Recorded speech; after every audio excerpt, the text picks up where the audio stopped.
আজকের গল্পটি 1997 ঘটে যাওয়া একটি সত্য ঘটনার ওপর, সুপার বয়েজ অব মালাগাঁও, যেটি রিলিজ হয় 2025-এ। স্টোরিটি দেখে আপনার মনে হবে যে আপনি আজ একটু আলাদাই সিনেমা দেখলেন। মালাগাঁও নামে একটি গ্রাম ছিল। সেই গ্রামের মধ্যে কয়েকজন বন্ধু ছিল। তাদের মধ্যে নাসির, যে কিনা একটি সিনেমা থিয়েটার চালাতো, সাফিক, যে প্রিন্টিং মিলে কাজ করত, ফিরোজ, যে কিনা একজন রাইটার ছিল, ইরফান একটি ফটোগ্রাফার ছিল, আর আকরাম, যে একজন খেজুর বিক্রেতা ছিল।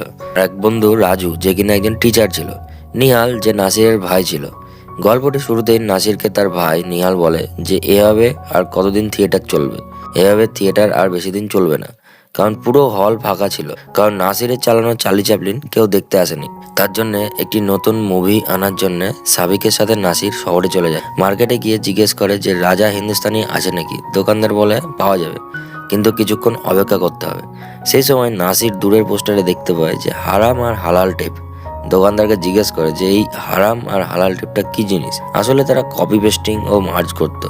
এভাবে নাসির বাড়ি নিয়ে চলে আসে মেশিনটি, আর অনেকগুলি সিনেমা নিয়ে মার্জ করে একটি সিনেমা বানিয়ে ফেলে। এটি খুব চলছিল তার থিয়েটারে। এরপর নাসির ইরফানের সাথে সিনেমার কাজে বিয়ের বাড়ি যায়। নাসির তার গার্লফ্রেন্ডের সাথে সিনেমা দেখছিল। নাসিরকে বিয়ের জন্য তার বাবার সাথে কথা বলতে বলে।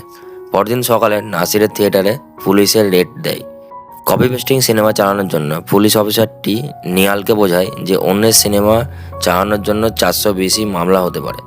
পুলিশ অফিসারটি সমস্ত ভিডিও প্লেয়ার নিয়ে চলে যায়। নাসির অনেক ভাবার পর তার মাথায় একটি আইডিয়া আসে যে সে নিজে সিনেমা তৈরি করবে। পরদিন সকালে সমস্ত বন্ধুদের বলে। এটি শুনে ইরফান বলে যে এটা অসম্ভব। এরকম অসম্ভব বলে সবাই নিজের কাজে চলে যায়। আর সাফিক নাসিরকে বলে যে যাই বলুক না কেন, আমি তোর সাথেই আছি, কিন্তু আমি এখন কাজে যাই বলেই সাফিকও বেরিয়ে যায়। নাসিরের ভাই নিহাল বলে যে এসব ছাড়ো, মুম্বাইয়ে সবাই 10-12 বছর পরিশ্রম করেও কিছু করতে পারে না, আর তুমি সিনেমা বানাবে। নাসির বলে যে আমার কাছে 12,000 টাকা আছে, আমি এটা দিয়ে সিনেমা বানিয়ে নেব। নিহাল বলে যে সামান্য 12,000 টাকায় কিছু হবে না, আর এইসব সিনেমা বানানোর কথা যেন মল্লিকার বাড়িতে তার মা বাবার সামনে না বলা হয়। এরপর নাসির মল্লিকার বাবাকে বলে যে তার মেয়ের সাথে বিয়ে দেওয়ার জন্য, কিন্তু তার বাবা মা রাজি হয় না, মানা করে দেয়। এবং বাইরে এসে মল্লিকা নাসিরকে সিনেমা বানানোর জন্য উইশ করে। পরের সিনে ফিরোজ বাড়ি গিয়ে দেখে যে তার পুরনো কলম সব বিক্রি করে দিয়েছে তার মা বাবা। এটি দেখে ফিরোজ খুব রেগে যায় এবং দুঃখ পায়। তার মা বাবা বলে যে এসব ফালতু জিনিস রেখে কি হবে। ফিরোজ বলে যে টাকার থেকে বড় সম্মান হয়। ফিরোজ নাসিরের কাছে যায় এবং নাসিরকে বলে যে তোর সিনেমার স্ক্রিপ্ট আমি নিজে লিখবো। এই কথা শুনে নাসির ফিরোজের কোলে ঝাঁপিয়ে পড়ে। ফিরোজ বলে যে তুই চিন্তা করবি না, সিনেমা বানানোর জন্য আমি সবাইকে রাজি করব, সব বন্ধুদের রাজি করব। রাত্রে সবাই একত্রিত হয়। নাসির বলে যে সবাই যদি আমরা কাজ ছেড়ে ফুল টাইম দিই তাহলে দারুণ একটু সিনেমা তৈরি হবে। ফিরোজ বলে যে আমার কাছে গল্প আছে তো, কিন্তু নাসির বলে যে তোমার স্টোরি সবাই পছন্দ করবে না, আমি শিক্ষিত মানুষদের গল্প লিখবে, আমি আমাদের মালেগাঁওয়ের স্টোরি বানাতে চাই, তোমার গল্প এই সিনেমার পরে বানাবো।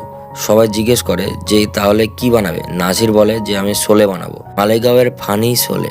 এরপর স্ক্রিপ্ট লিখতে শুরু করে, টাকা পয়সা জোগাড় করতে থাকে এবং একটি জায়গাও খুঁজে নেয়। ফিরোজ স্টোরি কন্টিনিউ করতে থাকে, সবাইকে শোনায় এবং হাততালি মারে। অন্যদিকে সাফিক অ্যাক্টিং প্র্যাকটিস করতে থাকে। এরপর সবাই অডিশন শুরু হয়। এরপর সবার অডিশন কমপ্লিট হয়। সবার অডিশন নিয়ে সিলেক্ট করে যে কে কোন ক্যারেক্টারের জন্য পারফেক্ট। অন্যদিকে সাফিকের অ্যাক্টিং করার ইচ্ছে ছিল, কিন্তু সাফিক কোনো চরিত্রে ফিট হয় না। সে খুব দুঃখ পায়, কারণ তার অ্যাক্টিং করার খুব ইচ্ছে ছিল। নাসিরের একটি মহিলা ক্যারেক্টারের দরকার ছিল। একটি বিয়ের অনুষ্ঠানে একজন মহিলা রোড ড্যান্সারকে অ্যাক্টিং করার জন্য রাজি করে নেয়। এভাবে সবার অডিশন কমপ্লিট হয়। নাসির বাইরে এসে মল্লিকাকে ফোন করে, ফোন কেটে দেয়, কারণ তার গার্লফ্রেন্ড মল্লিকার বিয়ে অন্য কারোর সাথে ঠিক হয়েছিল। পরের সিনে নাসির একটি সাইকেলের সাথে ক্যামেরা বাঁধতে বলে, যাতে একটি ক্যামেরা সেট আপ তৈরি হয়। এরপর শুটিং শুরু হয়। শুটিংয়ে রোড ড্যান্সারটি জুস চাই। নাসির ফিরোজকে জুস আনতে বলে। ফিরোজ বলে আমি একজন রাইটার, ওয়েটার না। মহিলা অ্যাক্ট্রেসটির মেকআপে হেল্প করছিল সাফিক।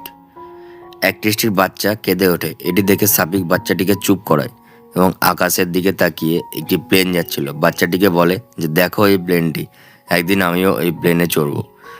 অন্যদিকে রাত্রেবেলায় ইরফান একটি ক্যামেরার কাছে যাচ্ছিল। সেখানে নাসিরকে নিয়ে যাচ্ছিল না, আসলে ক্যামেরার কাজটি ছিল নাসিরের গার্লফ্রেন্ডের বিয়ের। এসব শোনার পর নাসিরও ইরফানের সাথে ক্যামেরার কাছে চলে যায়। নাসিরের গার্লফ্রেন্ডের বিয়ে হয়ে যায়। পরদিন সকালে সিনেমাতে কিছু সিন অ্যাড করছিল নাসির নিজে, সেগুলি ফিরোজের লেখা ছিল না। এটি দেখে ফিরোজ রেগে যায় এবং নাসিরের সাথে ছোট ঝামেলা হয়ে যায়। এভাবে সিনেমা কন্টিনিউ চলতে থাকে এবং শুটিং শেষ হয়ে যায়। থিয়েটার সাজিয়ে রেডি করে নেয়। আকরাম ফিরোজকে বলে যে তোমার লেখা সিনেমা রিলিজ হতে যাচ্ছে, একটু তো হাসো। ফিরোজ বলে যে এটা আমার কথাই, আমার গল্প তো হাফ কপিতেই থেকে গেছে, এটা নাসিরের গল্প। এরপর ভেতরে সিনেমা চলছিল। নাসির থিয়েটারের বাইরে এসে ফিরোজকে বলে কারো যদি সিনেমাটি পছন্দ না হয়, তখন ফিরোজ বলে যে নিজের ফালতু সিন ভরার আগে ভাবা উচিত ছিল। দর্শক সবাই বাইরে আসে, সবাই খুব আনন্দিত ছিল কারণ সিনেমাটি সবার খুবই ভালো লেগেছিল। সিনেমাটি প্রচণ্ড হিট হয় এবং চলতেই থাকে, হাউসফুল হতেই থাকে। রাতে সবাই একদিন এক জায়গায় হয় এবং নাসির বলে যে এবার আরও একটি কমেডি সিনেমা বানাবো। তখন ফিরোজ রেগে যায়, কারণ ফিরোজকে নাসির বলেছিল যে এরপর ফিরোজের লেখা সিনেমা বানাবে, কিন্তু নাসির তার ইচ্ছা মতো সিনেমা বানাতে চায়। ফিরোজ নাসিরকে বলে একটা কপি পেস্টিং সিনেমা বানিয়ে মুম্বাইয়ের ডাইরেক্টর ভাবছিস নিজেকে? মির্জা গালিবের নামও শুনেছিস কোনোদিনও? বাপের টাকায় থিয়েটার চালাস, গরিব মজদুরের টাকায় বাইক চালাস। এরকম বলতে বলতে ঝামেলা শুরু হয় তাদের মধ্যে এবং হাতাফায় হয়। শেষে নাসির ফিরোজকে বলে যে তোর মধ্যে যদি এতই সাহস থাকে তাহলে মুম্বাই গিয়ে সিনেমা বানা। এটি শোনার পর ফিরোজ চলে যায় এবং ফিরোজ বলে যে পিকচার সাইন করার পরই তোর টাকা আমি মানি অর্ডারে পাঠিয়ে দেবো। এটিও বলে যে রাইটার পিকচারের বাপ হয় বাপ। পরের সিনে নাসিরের বিয়ে হয়ে যায়, কিন্তু নাসির যেহেতু অন্য কাউকে ভালোবাসতো, তাকে ভুলতে না পারার জন্য তার বউকে ফ্রেন্ড হয়ে থাকতে বলে। নাসিরের ওয়াইফও একটি শর্ত রাখে, তার যেন ল কমপ্লিট করে নেয়। অন্যদিকে মুম্বাইয়ে ফিরোজ কোনো সুযোগ পাচ্ছিল না ডাইরেক্টরের সাথে দেখা করার জন্য। মালেগ্রামটিতে একটি প্রোগ্রামে মুম্বাইয়ের একটি ডাইরেক্টর এসেছিল। ডাইরেক্টরটি নাসিরের সাথে ছবি তোলে, পাশে আকরামও তোলার জন্য যায়, কিন্তু নাসির তাকে হটিয়ে দেয়। নাসির সিনেমার জন্য আইডিয়া খুঁজছিল, তখন নাসিরের ওয়াইফ নাসিরকে সান্ত্বনা দেয় এবং নাসিরের সাথে কিছুক্ষণ ঘাপাঘাপ করে। এরপর রাত্রে নাসির বন্ধুদের সাথে এক জায়গায় হয়। নাসির সবাইকে বলে যে এবার আসিফ নামে একজন ডাইরেক্টরের সাথে কাজ করব। এটা আমার স্বপ্ন ছিল। আকরাম বলে ওঠে যে স্বপ্ন তো শুধু তোরই ছিল, কত টাকা পাওয়া যাবে, তাছাড়া সম্মান তো শুধু তুইই পাবি। আরও বলে যে পরিশ্রম আমরা করব আর টাকা শুধু নাসির কামাবে, সম্মান শুধু নাসিরের বাড়বে, স্টেজে শুধু নাসির যাবে, আমাদের কি হবে? আকরাম, ইরফান তারা সবাই চলে যায়। নাসিরকে এটাও বলে যে তুই শুধু নিজেরটাই ভাবিস, তুই একজন স্বার্থপর। সাবিককে বলে যে তুই এখানে বসে থাক, নাসিরের গোলাম তুই। মুম্বাইয়ে ফিরোজকে খবর দেয় যে তার বাবা আর বেঁচে নেই। ফিরোজ মালেগামে চলে আসে তার বাবার কাজ সম্পন্ন করে। ফিরোজকে রাত্রিবেলায় নেশা করতে দেখে নাসির বলে যে এসব ফালতু নেশা করে জীবন কেন নষ্ট করছিস? তখন ফিরোজ বলে যে তুই মনে হচ্ছে নিজের জীবনে অনেক উন্নতি করেছিস, শহরে খবর গরম আছে যে তোর এই কপি পেস্টিং সিনেমা কেউ দেখছে না। আর নাসির তাকে বলে যে তোর থেকে তো অনেক ভালো আছি, দুটো সিনেমা হিট দিয়েছি আমি, তুই কি করেছিস? ফিরোজ বলে আমি মুম্বাইয়ে গিয়ে মির্জা গালিবের সাথে ফটো নিয়েছি। পরদিন নাসিরের শুটিংয়ে একজন না থাকায় সাবিক অ্যাক্টিং করার সুযোগ পায়। সাবিক খুব আনন্দিত ছিল এবং সাবিক রোড ড্যান্সারটির প্রেমে পড়ে যায়। ফিরোজ মুম্বাইয়ের ফেমাস ডাইরেক্টরটির সাথে দেখা করে নেয়, নিজের স্টোরি সেই ডাইরেক্টরটিকে শোনায়। ডাইরেক্টরটির পছন্দ হয়, কিন্তু ফিরোজ মালেগ্রামে শুটিং করতে চাইছিল, এতে ডাইরেক্টরটি রাজি হয় না এবং ফিরোজ তার অফিস থেকে চলে যায়। অন্যদিকে নাসিরের সিনেমাটি রিলিজ হয়, কিন্তু নাসিরের সিনেমাটি ফ্লপ হয়। নাসিরের খুব মন খারাপ অবস্থায় ছিল। নাসিরের সমস্ত টাকা ডুবে যায়। নাসির থিয়েটার বন্ধ করে রেস্টুরেন্ট খুলে নেয়। হঠাৎ সাবিকের মুখ থেকে রক্ত পড়া শুরু হয়। নাসির ডাক্তারের কাছে নিয়ে যায় সাবিককে।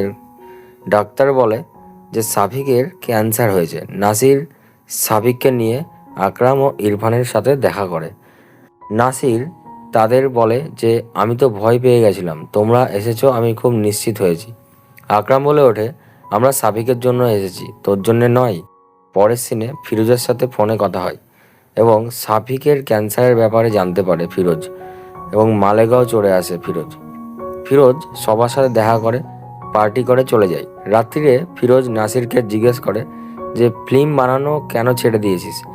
নাসির ফিরোজকে বলে যে তুমি তো ঠিকই বলতে যে আমি একজন ফালতু ফিল্ম মেকার। এটি শোনার পর ফিরোজ বলে যে তুই কোনো ফালতু ডাইরেক্টর না, তুই একজন অনেক বড় লেভেলের ডাইরেক্টর। ফিরোজ আরও বলে যে মুম্বাইয়ে আমি অনেক চপ্পল ঘষেছি, কিন্তু কিছু হয়নি। বড় বড় প্রডিউসাররা কেউ আমার স্টোরি বুঝতে পারেনি, কেন জানিস? কারণ ওদের চোখে আমাদের মতো লোক বেইমানি, আমরা তাদের দরজার বাইরের লোক। কিন্তু তোর জন্য আমি রাজা। তুই আমার স্টোরি গোটা হিন্দুস্তানের সিনেমার ইতিহাসে তুই লিখে দিয়েছিস। হিন্দুস্তানের সিনেমায় মালেগাঁওয়ের গল্প বলেছিস। তুই একজন ভালো ডিরেক্টর, অনেক বড় ডিরেক্টর। পরদিন সকালে ডাক্তারের কাছে জানতে পারে যে সাবিকের ক্যান্সারটি বেড়ে গেছে। সাবিক বাড়ি যাওয়ার সময় নদীর ধারে দাঁড়িয়ে বলে যে আমি এভাবে দুনিয়া ছেড়ে যেতে চাই না, আমি মৃত্যুর আগে কিছু বড় করে যেতে চাই। নাসির বাড়িতে ঘুমোচ্ছিল। মাঝরাতে তার জমানো সমস্ত টাকা ফিরোজকে দিয়ে বলে, মালেগাঁও ছেড়ে যাওয়ার আগে যে স্টোরি বানানোর কথা বলেছিল ফিরোজ, সেটিকে কমপ্লিট করতে বলে নাসির। সাথে সুপারম্যান মিক্স করতে বলে। নাসির স্টোরিটি 1 সপ্তাহের মধ্যে রেডি করতে বলে। ফিরোজকে এটিও বলে যে রাইটার বাপ হয়, বাপ তুই বলেছিলিস না। ক্যান্সার ট্রিটমেন্টের জন্য ডাক্তারকে চিকিৎসার বদলে সুপারম্যানের বাবার রোল দেয়। এরপর ফিরোজ স্টোরিটি সবাইকে বলে। সুপারম্যানের বাবা সুপারম্যানকে মালেগাঁওতে রেখে যায়। গরিব ঘরে বড় হয়, আর ভিলেন হচ্ছে গুটকা কিং, যে গোটা দুনিয়াতে সিগারেট ও গুটকার নেশা ছড়াতে চায়। আমাদের সুপারম্যান গুটকা কিং থেকে দুনিয়াকে রক্ষা করে, কিন্তু ভিলেনের ক্যারেক্টারের জন্য আকরাম রাজি হচ্ছিল না। সাবিককে দিয়ে আকরামকে রাজি করানো হয় গুটকা কিং ভিলেনের ক্যারেক্টারের জন্য। শুটিং শুরু হয়, শুটিং চলাকালীন সাবিক ডুবতে গিয়ে একবার বেঁচে যায়। খুব সুন্দরভাবে শুটিংটি শেষ হয়ে যায় এবং থিয়েটারে রিলিজ হয় সুপার বয়েজ অফ মালাগাঁও। সিনেমাটি হিট হয়, এভাবে সিনেমাটি শেষ হয়।